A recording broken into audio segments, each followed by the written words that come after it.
શું કરસ ભાઈ નવરો હો? હા ભાઈ. તો હાલ નાસ્તો કરવા. હા લઈ લેજે. તારા પૈસા તું દેજે, મારા પૈસા હું દઈશ. હા કાઈ વાંધો નહીં હાલ.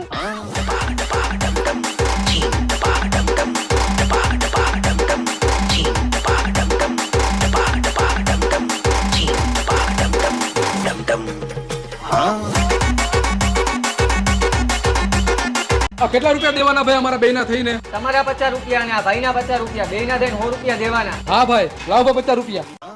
હાલે ભાઈ. હાલ્યો ભાઈ. એલા ભાઈ આ નોટ તો ફાટેલી છે. હાલે ભાઈ તારી નોટ ફાટેલી છે. એલા આ નોટ ફાટેલી છે. આ બધોય તારો જ વાંક છે. ના ના બધો તારો વાક છે. તું ફાટી ગયેલી નોટ લઈને આવ્યો તો. હા તો તુંય ફાટી ગયેલી નોટ લઈને આવ્યો તો.